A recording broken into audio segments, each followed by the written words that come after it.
So hello guys, this is Arpit Jain, MP40 for spoken English classes. So guys, it's 14th of August today, means tomorrow, 15th of August, Independence Day. So there is a auspicious occasion tomorrow on Independence Day. So on that occasion, I have brought some vocab for you. So there are 25 vocab in this particular video, which will be very helpful if you prepare any speech. If you are looking for opportunity that you have to give any speech, any kind of speech, so there are perfect using vocab, 25 vocab which you can use in your speech. You can prepare your speech. So let's go ahead. So our topic is Independence Day vocab. Independence regarding ये सारी vocab होगी, and that is the part 5 of our video series. Okay, so let's get started. So our first word is get freedom. Get freedom मतलब होता है आजादी मिलना. Get freedom मतलब होता है आजादी मिलना, और इसी को आप एक तरीके से कह सकते हैं गेट इंडिपेंडेंस, आजादी मिलना. Second word is Motherland. Motherland मतलब होता है यहाँ पे मातृभूमि. ठीक है, मातृभूमि. अच्छा, इससे आप एक सेंटेंस भी बना सकते हैं, जैसे इंडिया इज माई मदरलैंड, मतलब भारत मेरी मातृभूमि है, इंडिया मेरी मातृभूमि है. पहला वाला जो हमने देखा था वहां पे गेट एक वर्ब है, तो हमें इसे एज अ वर्ब यूज करेंगे कि हमें आजादी मिली, तो we got freedom, we got independence. Third is gather, मतलब इकट्ठा होना. तो मान लीजिए आप स्पीच में बोलना चाह रहे हैं कि आज हम जो इकट्ठे हुए, so now we have gathered today, we have gathered today. Next respected. तो रेस्पेक्टेड मतलब हो गया सम्मानीय. इसके लिए आप एक वर्ड और यूज कर सकते हैं, ऑनरेबल. तो जैसे आप अगर स्पीच शुरुआत करेंगे तो आप कैसे बोलेंगे कि good morning to all my honourable chief guest, या to all my respected chief guest. तो ऑनरेबल प्लस रेस्पेक्टेड, सम्मानीय. सेलिब्रेट मतलब मनाना, उसको सेलिब्रेट करना मतलब मनाना, ये एक वर्ब है celebrate. Freedom fighter. Freedom fighter मतलब होगा हमारे स्वतंत्रता सेनानी. तो आप जब अपनी स्पीच प्रिपेयर करेंगे उसमें डेफिनेटली ये वर्ड तो आएगा, आप इसका मेंशन करेंगे इस वर्ड को. तो स्वतंत्रता सेनानी मतलब होगा हमारे freedom fighter. Entire life. Entire life मतलब हो गया पूरा जीवन. एंटायर मतलब हो गया पूरा, और जीवन मतलब लाइफ. एंटायर लाइफ, जैसे आप बोल सकते हैं पूरा सेशन मतलब एंटायर सेशन. एंटायर के लिए एक और इसका सिनोनिम होता है whole, whole life. Next is devoted. Devoted मतलब होता है न्योछावर. डिवोटेड यहाँ पे एक वर्ब है, मतलब न्योछावर करना. तो अगर आप इसका सेंटेंस देखेंगे तो कैसे आप एक इन सबको मिला के भी आप एक सेंटेंस बना सकते हैं. There are many freedom fighters, there are many freedom fighters who devoted their entire life, जिन्होंने अपनी पूरी लाइफ को न्योछावर कर दिया. तो इस तरीके से आप इनको मिला के अपनी स्पीच प्रिपेयर कर सकते हैं. So total 8 word we have covered. Next word is revolutionary. तो रिवॉल्यूशनरी मतलब यहाँ पे होता है क्रांतिकारी. ठीक है, तो आप इसका सेंटेंस में कैसे फ्रेम करेंगे, many revolutionaries like Bhagat Singh, Sukhdev, Rajguru. तो क्रांतिकारी इसका मतलब हो जाएगा. सेक्रीफाइस मतलब आपने देखा था डिवोटेड. डिवोटेड होता है मतलब न्योछावर करना. तो सेक्रीफाइस मतलब यहाँ पे ही होता है कि समर्पित कर देना, समर्पित कर देना. तो आप इसका एक सेंटेंस छोटा सा फ्रेम कर सकते हैं. There are many revolutionaries who sacrificed, second form आ जाएगा समर्पित कर दी, हु सैक्रिफाइस्ड देयर लाइफ, या अभी हमने पढ़ा देयर एंटायर लाइफ, पूरा जीवन समर्पित कर दिया. Then British rule. British rule का मतलब यहाँ पे हो गया ब्रिटिश साम्राज्य. रूल मतलब यहाँ पे पूरा जो उनका ब्रिटिश रूल था, पूरा ब्रिटिश साम्राज्य. देन कॉन्स्टिट्यूशनल मतलब हो गया यहाँ पे संवैधानिक. कॉन्स्टिट्यूशन मतलब हो गया संवैधानिक, which is related to our constitution, जो हमारे संविधान से जुड़ा हुआ हो, कॉन्स्टिट्यूशन से जुड़ा हुआ, कॉन्स्टिट्यूशनल. जैसे आप एक छोटा सा बोल सकते हैं सेंटेंस कि इट्स अ कॉन्स्टिट्यूशनल डिसीजन, मतलब ये संवैधानिक निर्णय है.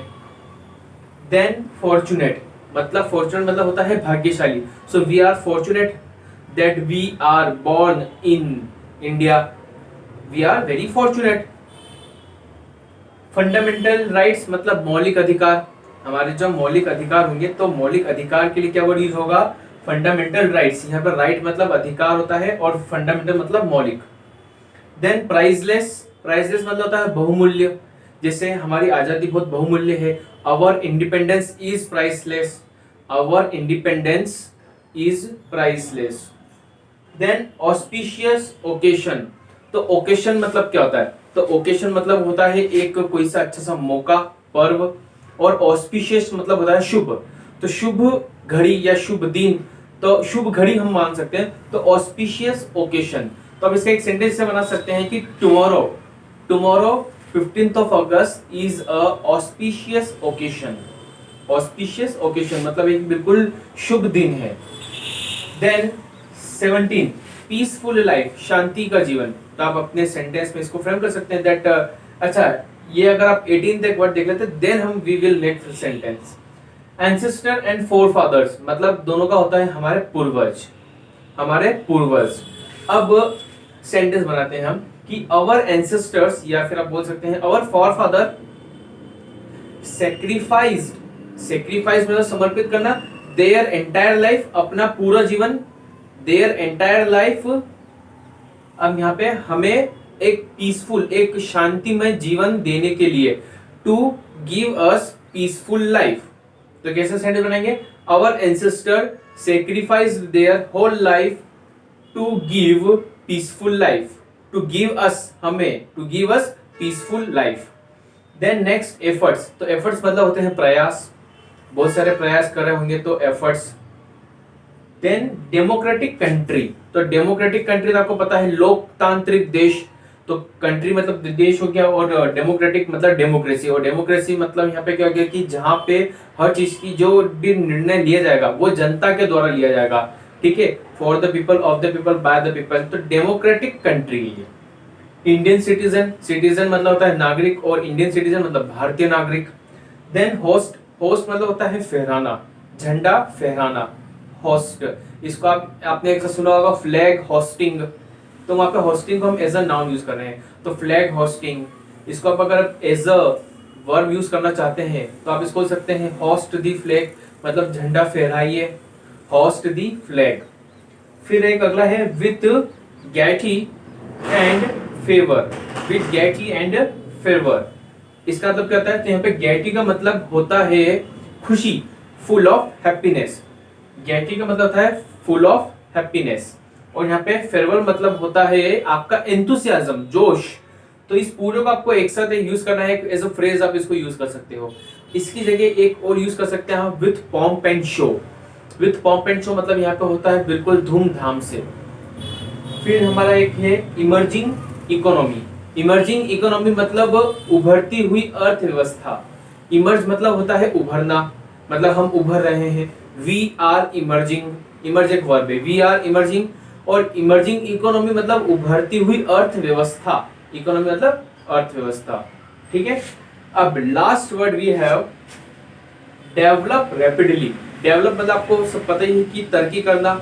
और रैपिडली मतलब होता है तेजी से. तो डेवलप रैपिडली. यहाँ पे रैपिडली में ये एल्वा आ गया मतलब यहाँ पे ये क्या हो गया हमारा एडवर्ब हो गया.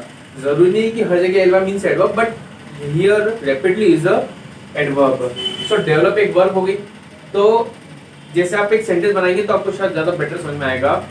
इंडिया इज डेवलपिंग रैपिडली मतलब इंडिया तेजी से प्रगति कर रहा है. India is developing rapidly and India is a emerging economy मतलब एक उभरती हुई अर्थव्यवस्था है.